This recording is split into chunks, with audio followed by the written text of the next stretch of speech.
Thanks for downloading a 3CR podcast. 3CR is an independent community radio station based in Melbourne, Australia. We need your financial support to keep going. Go to www.3cr.org.au for more information and to donate online. Now stay tuned for your 3CR podcast.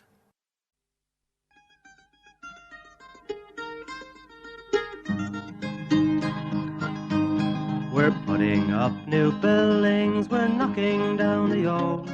We're working in the summer heat and in the winter cold. And the labour power we sell, me boys, for a hard-earned weekly pay produces mighty profits for the greedy MBA.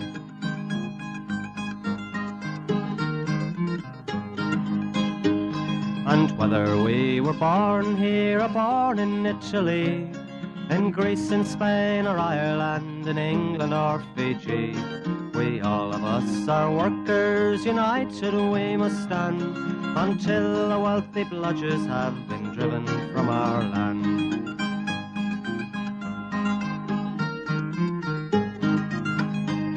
We faced deregistration, it backfired in the face. We're not fooled by arbitration, we won't stay in our place. We hit the bosses hard and fast to win and keep our gains, and break a couple of concrete pours to back our log of claims. So keep your powder dry and hold your head up high. It's class to class and face to face, our limit is the sky. We've got a fighting history and we never will be cowed. Our builders' labour is a name to make a man feel proud.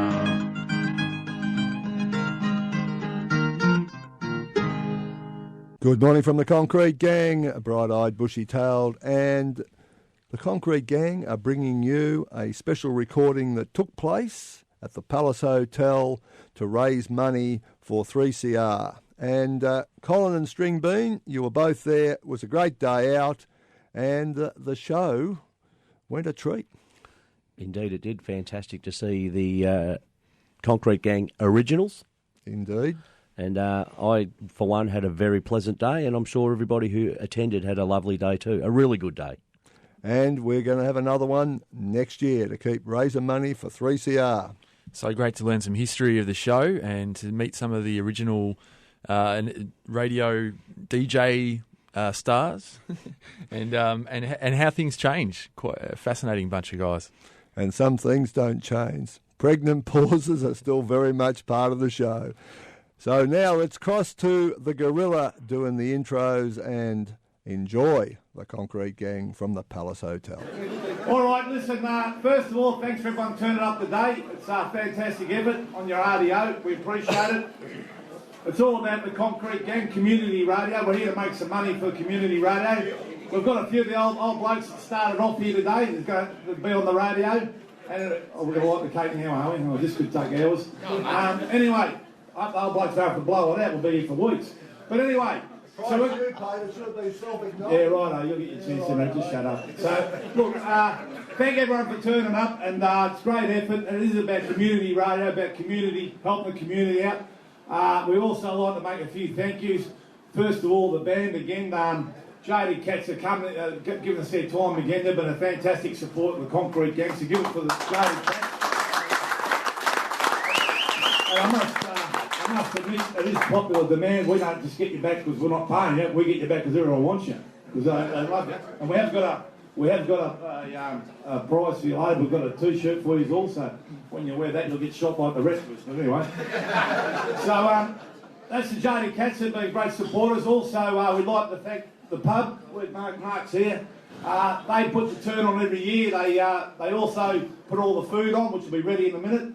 They put the food on for nothing, and they also donate $1,000. So to Mark, thanks, mate, and his partner. We've got a small token for you to put on your wall. So when you put that up, no one will drink in your pub again, mate. Good luck with that, mate. Good on you, mate. And that's about community. They help us out, we help them out. So the more you drink today, the more they'll make, and everyone's happy, so it's all good. Who else we got to thank? We're not thinking this shit cutter made the cake. He charged us $650. Hey, you better blow it out too. It's a bit to catch fire. Right, boys, that's your job. Happy birthday to Concrete. Happy birthday to Happy birthday to you. Happy birthday, dear Concrete Gang. Happy birthday to you. Hip hip. Hooray! Hip hip. Hooray! Hip hip. Hooray! Billy.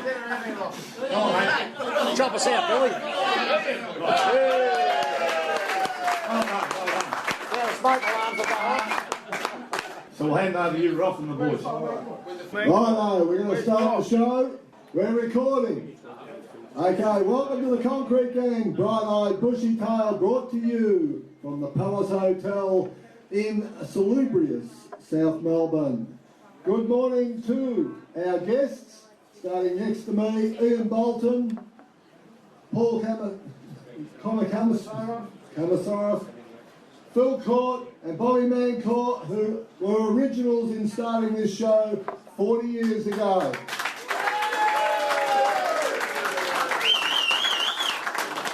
Now, let me just say, you look at the Concrete Gang at this stage of its existence, you've got broken down, a couple of riggers, a broken down scaffolder, and Buzzer could never make up his mind what he is, but we look back at these gentlemen.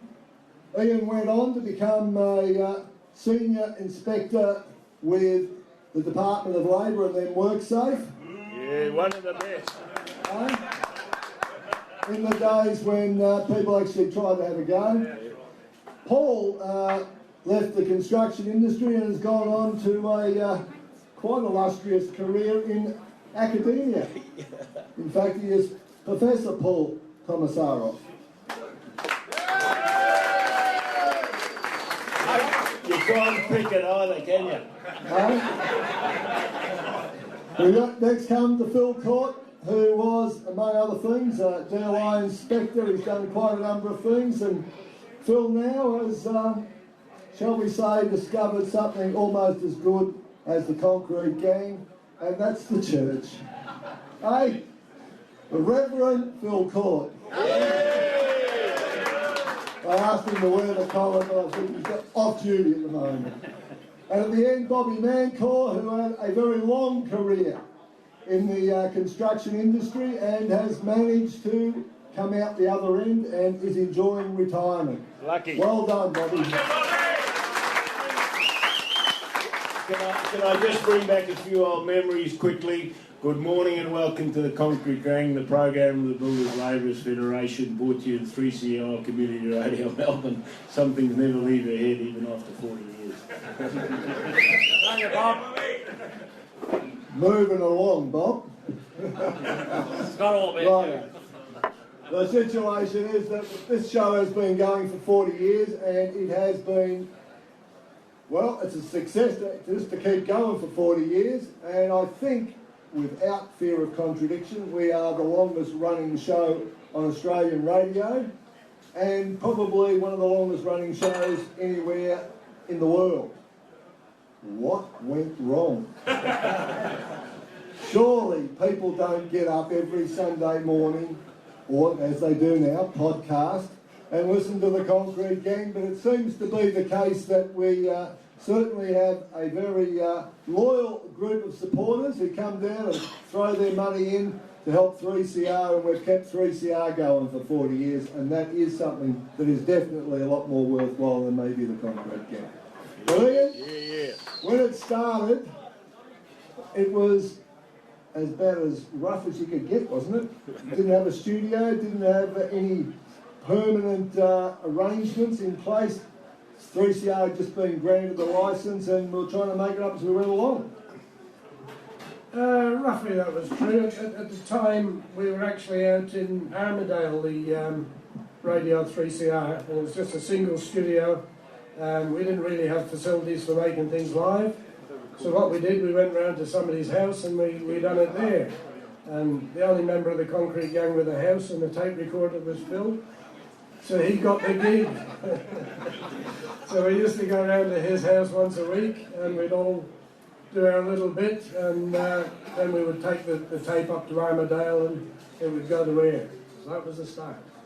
And we go to air, and we make it up as we went along, didn't we? We were just after the Turkish workers program, and we'd be fiddling with the tape recorders, and there'd be long pauses. And I remember at one stage there was a long pause, and then Phil said, "You're listening to 3CR," and then he said, "Well, I suppose you've worked that out from the back," but there was a 30-second silence. Nothing's changed. But Phil, you had the tape recorder. Would have been an old reel-to-reel, wouldn't it? No, it was. I think it was just a cassette recorder. To tell you the truth, it was. It was in the 20th century then. Yeah, it was very basic. And one of the disadvantages, I think, of having a house as a recording studio was I was the host, so I always had to have a fridge rather full by the end of the recording session. But that was okay. Yeah. Actually, we had both the cassette recorder and the reel-to-reel, and we had to dub what we wanted from the cassette recorder onto the reel, and that took hours and hours and hours. So you get it, you do it, and it didn't like it, you have to go backwards and forwards.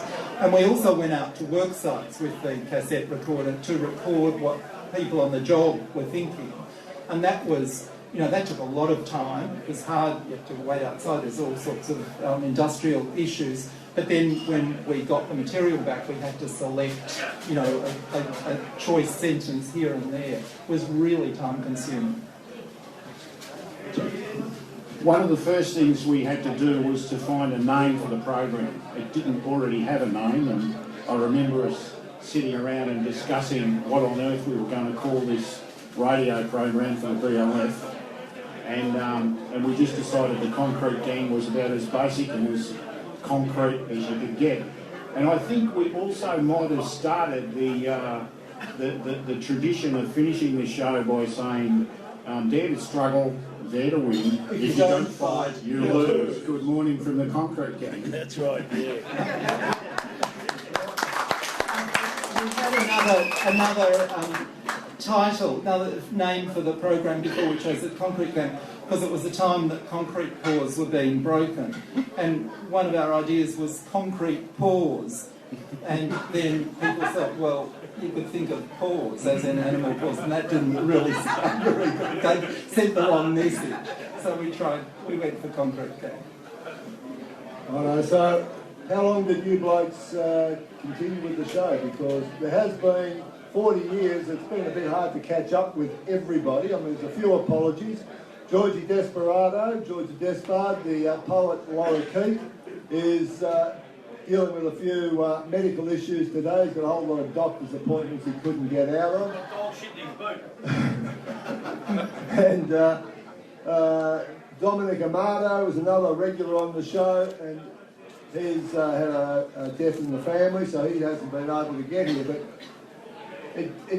to find some kind of continuity is a bit hard because all you blokes are a little bit short of memory. Is that right, Bobby?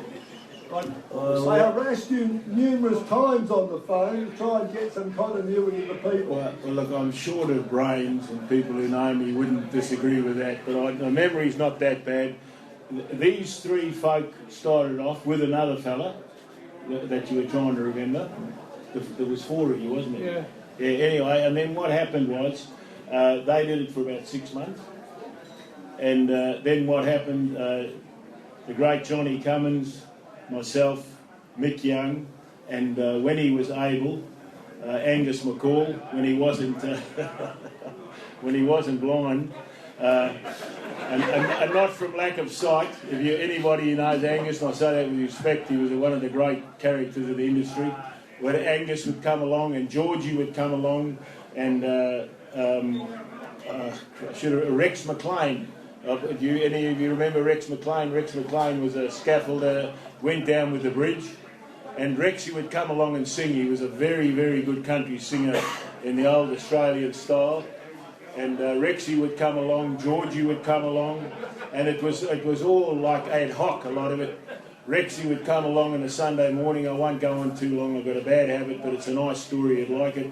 He'd come along, he'd be shaking like a leaf, and he'd bring out the old cheap guitar that he'd got back from the op shop the night before or whatever, and you'd be shaken, and he'd have a half of Bundy. He wouldn't drink it straight. He'd put it into a shot glass and drink it, and he'd just steady up immediately, tune up, and sing a song. You know, there was great stories like that, and it was a magical time and a great time of learning for myself.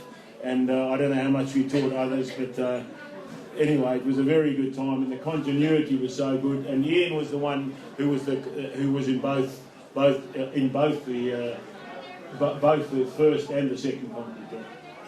I used to pick Rex up. He used to live in a boarding house in St Kilda, and I'd always go to pick him up because he wouldn't come up alone.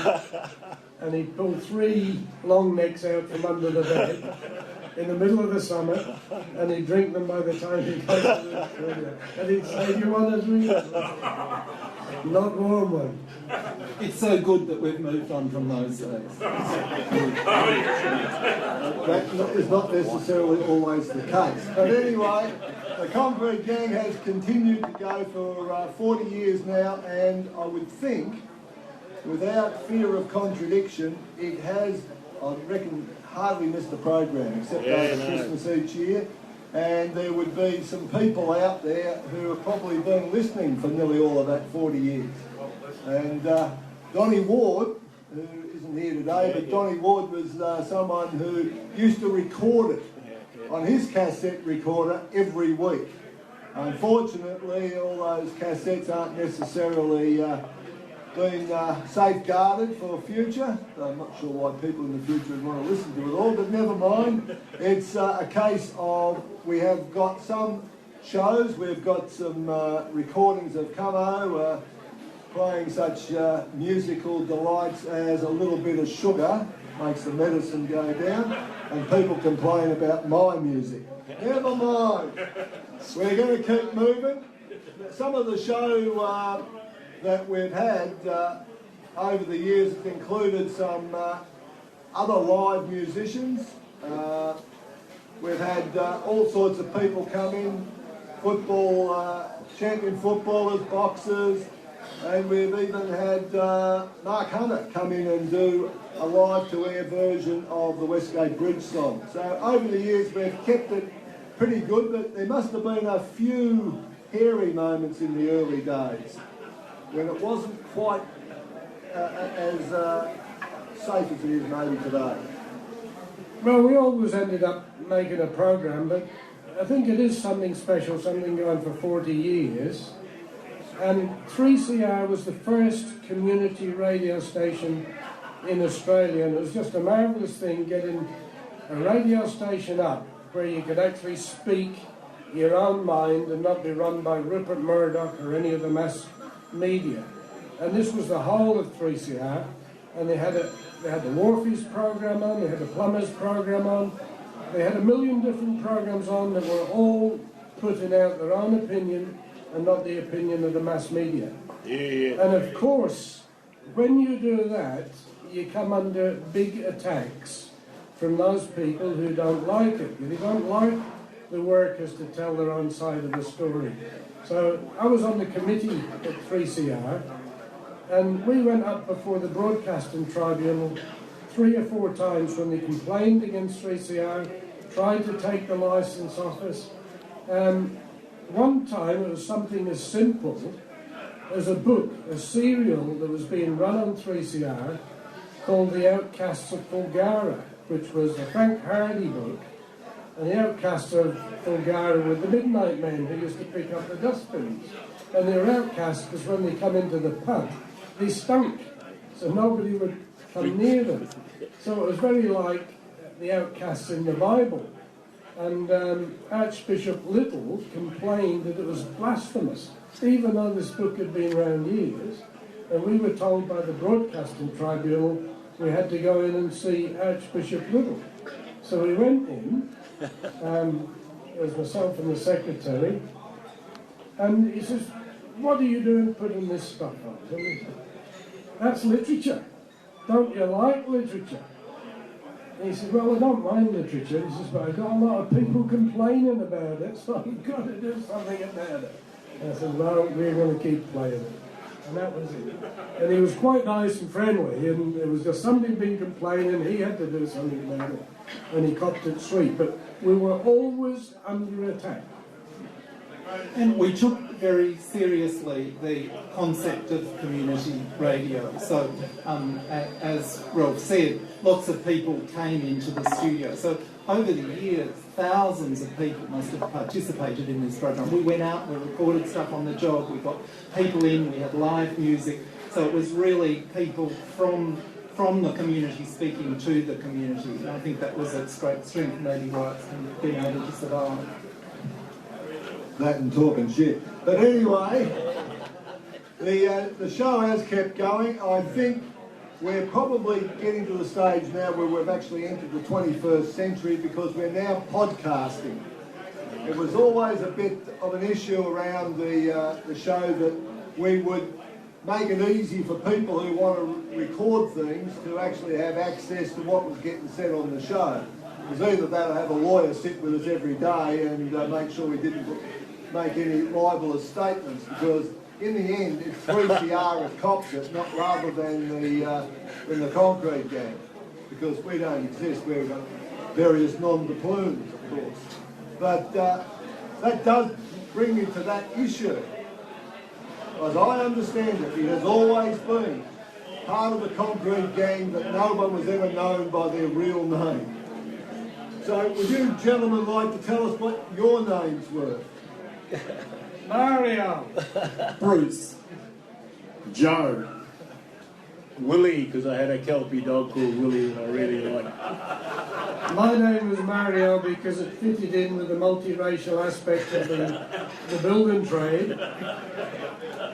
A Mario with a Scots accent. And, I thought it was Italian.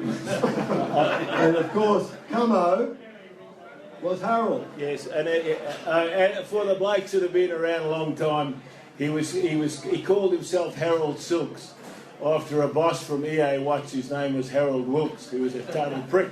So John was a bloke who knew how to play games, so he became Harold Silks. And, I reckon Harold Wilkes would have he's dead and gone now, and he would have shrivelled up every bloody Sunday morning. Righto, so the concrete gang has maintained that tradition. Yeah, so good. At this stage, the gang includes the Gorilla, String Bean over here, Buzzer, Colin, otherwise known as Rabbit, and of course the only person who doesn't have a non-deplume is the person who actually keeps us on air and in some kind of reasonable order, and that's Annie. And Annie looks after the panel and makes sure that every week we actually do have a show that goes to air. And maybe that wasn't quite as predictable in the old days, Phil. Well, Ian was the one who used to do all the technical stuff as well as being one of the DJs. And he did a fair bit of it. But yes, it was pretty touch and go at times. Pretty touch and go. And we certainly could have done with Annie in 1976. Well, the only technical work I done was I used to maintain the tower behind the Collingwood Town Hall. So you'd climb up there and take a few bolts out, and if any were rusty, you'd replace them. And if there was any rust in the tower, you'd paint it. We went up there without any safety arms or anything those days because we were riggers and scaffolders. That's the way things worked. And Ian's also an ex-seaman, so he had all the tickets that you'd need, not in there, but up here. And just before I shut up, I want to encourage everybody. I've been a member of 3CR when I've been living in Victoria. If you become a member of 3CR, you keep it going. You don't have to listen to every program, but we are in dire need of getting working class opinions across the air, and working class and opinions of all the downtrodden and the people who are treated like crap, I'll say. So it's very good to keep as a member of 3CR as well as contributing to the Concrete Gang. And also I would like to congratulate the people who do the Concrete Gang now for keeping it going for so long. Well done, boys. Como would be very proud of you. And it's 10 years since Camo's gone this year, so it's very important we remember that. Well, the truth of the matter is that during Camo's ill health, there was a particular show that will go down in history because it didn't exist. We recorded it 3 times, I think, and somehow or another it never actually recorded. We had to go and do the show live. Yeah, it wasn't me. But the situation is that we have kept to the recording format, which has managed to sort of keep us in front of the lawyers and the police, etc. But we are now podcasting. It does add a new dimension. You don't have to listen to the music because that's not part of the podcast. But we're also looking to increase our interaction with people out there, and one of the things we're going to do, aren't we, String Bean, is we're going to have a blog. So we can actually produce some feedback so that people who listen to the show can in fact respond to what's going on the show.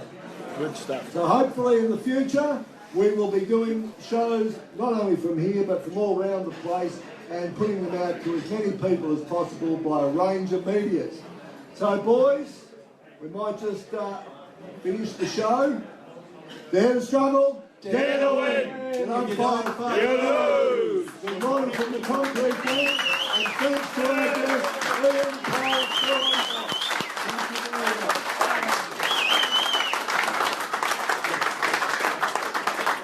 Righto, we're now going to go out. You've had the Dare to Struggle. We will see you all again next year at the Palace Hotel for another fundraiser for Community Radio 3CR. Good morning from the Concrete Gang. You've been listening to a 3CR podcast produced in the studios of independent community radio station 3CR in Melbourne, Australia. For more information, go to allthews.3cr.org.au.